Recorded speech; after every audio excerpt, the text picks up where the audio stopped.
Susday អ្នកទាំងអស់គ្នាតោះយើងបន្តមេរៀនរបស់យើងជាបន្តទៀតមេរៀន Microsoft Office Word បាទដែលយើងបន្តពីវីដេអូមុន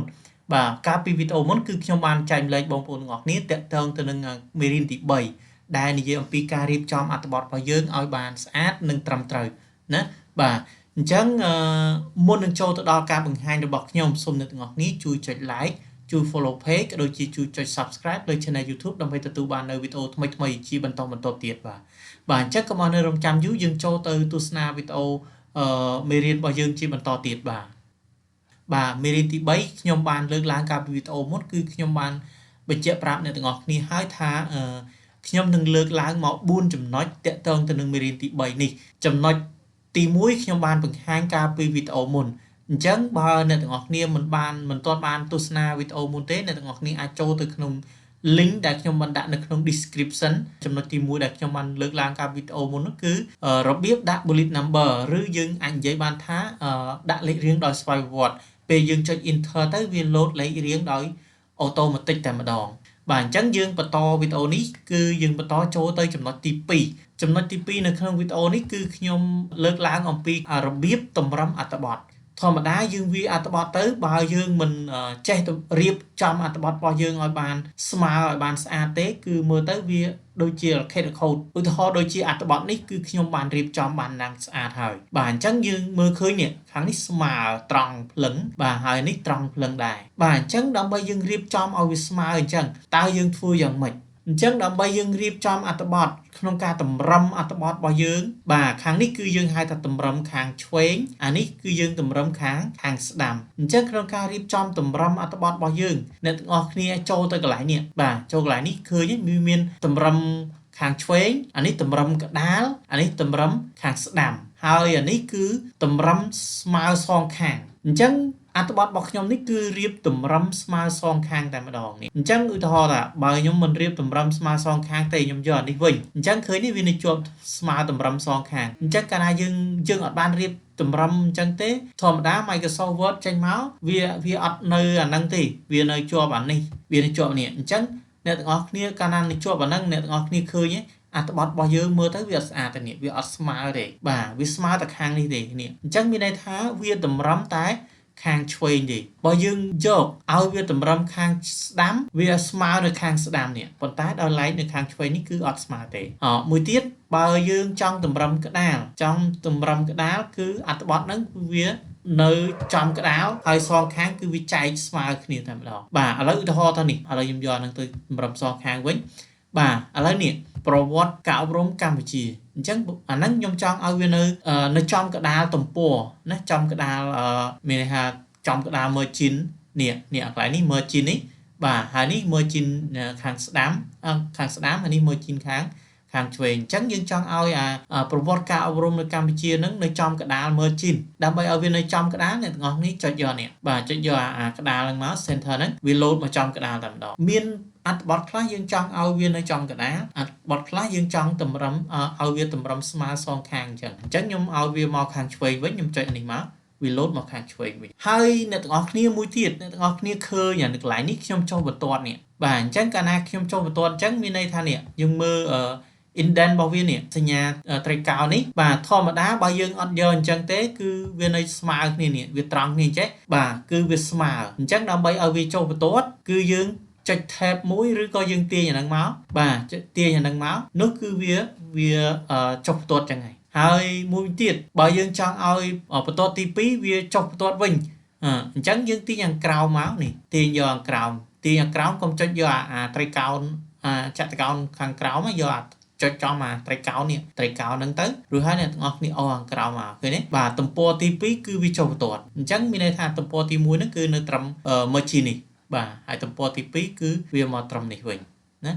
បន្ទាត់ទី2បាទសំទោសអាហ្នឹងគឺយើងរបៀបតម្រឹមនៃអត្ថបទរបស់យើងបាទឥឡូវយើងចូលមកខាងក្រោមនេះមួយទៀតអានេះខ្ញុំដាក់ bullet number នេះដាក់ bullet សញ្ញានេះត្រង់ជួរគ្នាហើយអក្សរនេះគឺត្រង់ជួរគ្នាតែម្ដងបាទដោយសារអីដោយសារយើងយកតម្រឹមនេះតម្រឹមស្មើនេះតម្រឹមស្មើនេះកាលណាយើងអត់យកតម្រឹមស្មើទេយើងយកអានេះគឺអាខាងចុងនេះគឺវាអត់ស្មើទេនេះវារត់អត់ស្មើត្រង់ជួរគ្នាទេបាទមាននេះអានេះ port ណាមាន port មានអត់ port មានអត់ស្មើអញ្ចឹងទៅបាទ ហើយមួយទៀតអ្នកទាំងអស់គ្នាឃើញអានេះបាទឃើញអានេះវារត់ត្រង់ជួរគ្នានេះធម្មតាបើយើងអត់សេរីអាហ្នឹងទេគឺវាអត់ត្រង់ជួរចឹងទេបាទអញ្ចឹងយើងចង់ឲ្យវាត្រង់ជួរស្អាតអញ្ចឹងអ្នកទាំងអស់គ្នាទាញអានេះឲ្យមកហួសអញ្ចឹងមកធម្មតាគឺវាមកអញ្ចឹងណាវាមកបែបនេះបាទឥឡូវឧទាហរណ៍ខ្ញុំទាញមកសិនណា select ឲ្យខ្ញុំទាញមកបាទជាធម្មតាគឺវាindent ហ្នឹងគឺវានៅចំអញ្ចឹងអញ្ចឹងអ្នកទាំងអស់គ្នាឃើញអត្ថបទយើងវាបែបហ្នឹងឯងបាទវាបែបហ្នឹងប៉ុន្តែយើងចង់ឲ្យអក្សរនេះវាអត់ស្មើនឹងbullet number bullet របស់យើងទេបាទសញ្ញា bullet របស់យើងទេអញ្ចឹងយើងចង់ឲ្យវាស្មើមកផ្ទាត់ដូចមិញអញ្ចឹងអ្នកទាំងអស់គ្នាគ្រាន់តែ select លើអត្ថបទរបស់យើងទៅហើយយើងទាញខាងក្រោមនេះកុំទាញទាំងពីរណាកាលណាយើងចុចអ្នកទាំងអស់គ្នាចុចចំចតុកោណកែងនៅខាងក្រោមនេះគឺវាមកទាំង4ដំណងនេះមកទាំង2ខាងលើក្រោមទាំងអស់គ្នាបាទប៉ុន្តែយើងចង់ឲ្យតែខាងក្រោមមកទេអ្នកទាំងអស់គ្នាចុចចំត្រីកោណនៅខាងក្រោមហ្នឹងមកបាទរួចហើយអូសតើវាមួយមកវាមកប៉ុណ្ណឹងមក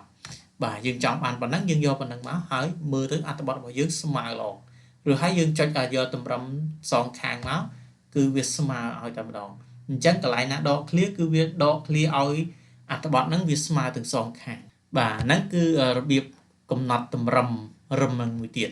បាទហើយយើងមកមើលខាងក្រោមនេះឃើញទេអ្នកទាំងអស់គ្នាអញ្ចឹងអានេះគឺដូចខ្ញុំបានជម្រាបមកអញ្ចឹងកាលយើងអត់យកអាហ្នឹងទាញអាហ្នឹងមកទេគឺវាអត់ស្មើគ្នាទេគឺវាលូតមកហួសអញ្ចឹងអ្នកទាំងអស់គ្នាឃើញទេវាលូតមកហួសអញ្ចឹងឬក៏ដោយសារនេះវាខាងលើហ្នឹងវានៅចំលេខ1នេះវាអត់ស្មើគ្នាហ្នឹងណាកាលណាយើងយកស្មើគ្នាហ្នឹងនេះបាទមានន័យថាបន្ទាត់ខាងលើហ្នឹងយើងចុះបន្ទាត់នេះចុះបន្ទាត់យើងទាញអាហ្នឹងមកបាទហើយចំណុច train នេះគឺដោយសារតែយើង enter ហើយវានឹងជាប់ index នឹងតែម្ដងណា indent បាទនេះជាប់ indent នៅកន្លែងលេខ1ហ្នឹងហើយអានេះគឺវានៅកន្លែងនេះបាទជាប់នៅកន្លែង margin ខាងស្វែងនេះបាទអញ្ចឹងអានេះគឺរបៀបនៃការតម្រឹមអត្ថបទរបស់យើងឲ្យវាស្មើស្អាតអញ្ចឹងបន្ទាប់ពីយើងរៀបចំវាអត្ថបទហើយយើងត្រូវការរៀបចំអត្ថបទរបស់យើងឲ្យស្មើស្អាតបាទអញ្ចឹងក្រោយពីយើងរៀបចំអត្ថបទរបស់យើងបានស្អាតហើយអ្នកទាំងអស់គ្នាពិនិត្យមើលទៅតើវាចន្លោះដែលដក clear នៃពាក្យមួយហ្នឹងវាត្រឹមត្រូវវាស្អាតដែលយើងចង់បានហើយនៅឥឡូវឧទាហរណ៍ទៅនេះការអប់រំសម័យចេនឡានៅនេះណានៅនេះបាទចេនៅនេះបាទអញ្ចឹងយើងគិតថាអូអាហ្នឹងវាអត់ត្រូវទេពាក្យវាអត់ដកអត់ដាច់ពីគ្នាទាំងទេអញ្ចឹងយើងដក clear កន្លែងសម័យហ្នឹងមកដក clear ពឹបណារួចហើយឲ្យចេនហ្នឹងវាធ្លាក់មកក្រោមនេះឃើញទេបាទគាត់ថាយើងចុចដក clear ទៅវានឹងធ្លាក់ទៅហើយឧទាហរណ៍មួយទៀតចំពោះយើងចង់ឲ្យចេនឡើងទៅលើណាចង់ឲ្យចេនឡើងមកផ្ទាត់លើព្រោះអាងលើហ្នឹងវាដក clear វែងអញ្ចឹងអ្នកទាំងអស់គ្នាចុចនៅចន្លោះចេនហើយនឹងឡាទៅចុចដក clear មួយទៅវានឹងលោតទៅហើយបើកាលណាដែល space ហ្នឹងវាអត់គ្រប់គ្រាន់នៅពាក្យចេនហ្នឹងទេគឺវាអត់ទៅទេអញ្ចឹងយើងវាឲ្យទៅលុះត្រាតែចន្លោះដក clear ហ្នឹងវាអាចដាក់ពាក្យចេនហ្នឹងបានឥឡូវខ្ញុំឧទាហរណ៍មួយទៀតចំពោះចំណុចកន្លែងណាមួយដែលវាអាចលោតទៅលើបានណាឥឡូវខ្ញុំឧទាហរណ៍នេះពាក្យនេះអញ្ចឹងចន្លោះហ្នឹងឥឡូវខ្ញុំដាក់ព្រីសយធំតិចទៅអញ្ចឹងចន្លោះហ្នឹងនេះវាធំបាទអញ្ចឹងយើងគិតថាពាក្យសម័យនេះអាចដាក់ចន្លោះហ្នឹងបានអត់អញ្ចឹងយើងសាកចុចដក clear មកដាក់កន្លែងសម័យហ្នឹងចន្លោះកាលហើយនឹងសម័យហ្នឹងដក clear មើលតើវាទៅរួចអត់បាទអញ្ចឹងវាអត់ទៅទេណាវាអត់ទៅទេប៉ុន្តែចាំមើលខ្ញុំទាញព្រីមើលជិនវាបន្តិចនេះឃើញសម័យហ្នឹងវាលោតទៅលើបាទអញ្ចឹងចន្លោះនេះគឺវាមានចន្លោះធំទៀតអញ្ចឹងយើងចង់ឲ្យកុំឲ្យឃើញចន្លោះធំពេកអញ្ចឹងអ្នកទាំងអស់គ្នាអាចសេរីមើលតើកន្លែងណាដែលយើងអាចដក clear ឲ្យវាជំនួសបានអញ្ចឹងឧទាហរណ៍ថាដំណាក់យើងមិនអាចដាក់ដំឲ្យទៅលើណាក់នៅក្រោមទេព្រោះពាក្យហ្នឹងវាពាក្យតែមួយអញ្ចឹងយើងអាចរកកន្លែងដក clear ទៅឬកន្លែងសញ្ញាខណ្ឌនេះយើងដក clear បន្តិចទៅហើយកន្លែងដំណាក់ហ្នឹងយើងដក clear វិញទៅដើម្បីឲ្យដំណាក់ធ្លាក់មកក្រោមវិញឃើញទេឥឡូវចន្លោះវារៀងទុំតិចហើយយើងមើលទៅកន្លែងណាដែលយើងអាចដក clear បានទៀតរបស់ នេះយើងដាក់ដក clear តិចទៀតទៅនេះឃើញទេបាទអញ្ចឹងវារៀងទូចតិចហើយចន្លោះ clear មួយដូចជានេះ full non នេះ full នៅខាងលើ non នៅខាងក្រោមអញ្ចឹងយើងមើលទៅតាមនឹងទៅតើយើងអាចទម្លាក់ full ឬក៏យក non ឡើងទៅលើបើយក non ទៅលើគឺគិតថាចន្លោះហ្នឹងវាអាចដាក់ non គ្រាន់អត់បើមិនគ្រាន់ទេយើងរកកន្លែងសម្រាប់ដក clear វិញបាទអញ្ចឹងអ្នកទាំងអស់គ្នាអាចដក clear អញ្ចឹងទៅនេះកន្លែងនេះដែលយើងអាចដក clear បានយើងដក clear អញ្ចឹងទៅដំណាក់កាលនីមួយនៃការអប់រំនៅប្រទេសកម្ពុជារួមមានឬហើយយើងកន្លែង full non នេះយើងកន្លែង full នេះយើងដក clear ទៅវានឹងធ្លាក់ចុះក្រោមហើយនេះឃើញទេអ្នកទាំងអស់គ្នាបាទអញ្ចឹងវាធ្លាក់ full មកក្រោមទៅជា full non នៅក្រោមវិញអញ្ចឹងអានេះគឺការរៀបចំហើយដោយសារយើងតម្រឹមស្មើសងខាងចុចដក clear យ៉ាងណាក៏វានៅតែឲ្យស្មើសងខាងនឹងដែរស្មើទាំងឆ្វេងស្មើទាំងស្ដាំដល់ឡែកកាលណាយើងយកតម្រឹមក្តាលនេះតម្រឹមក្តាលមានន័យថាបន្ទាត់សងខាងគឺវាគម្លាតចន្លោះវា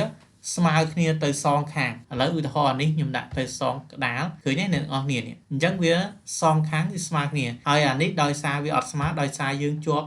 indent នេះអញ្ចឹងយើងទាញឲ្យវាស្មើគ្នាមកវានឹងស្មើគ្នាឃើញទេអ្នកនរគ្នានេះបាទអញ្ចឹងក្នុងមេរៀនវីដេអូថ្ងៃនេះគឺមានតែប៉ុណ្ណេះសម្រាប់ចែករំលែកទៅដល់អ្នកទាំងអស់គ្នាក្នុងការរៀបចំអត្ថបទរបស់យើងឲ្យបានស្អាតហើយនឹងត្រឹមត្រូវតាមក្បួនរចនាបថ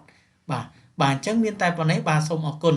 ចុងក្រោយបើអ្នកទាំងអស់គ្នាពេញចិត្តនៅវីដេអូនេះសូមជួយចុច like ជួយ follow page ក៏ដូចជាជួយចុច subscribe លើ channel YouTube ដើម្បីទទួលបាននៅវីដេអូថ្មីៗជាបន្តទៀតបាទសូមអរគុណជួបគ្នានៅវីដេអូក្រោយបាយបាយ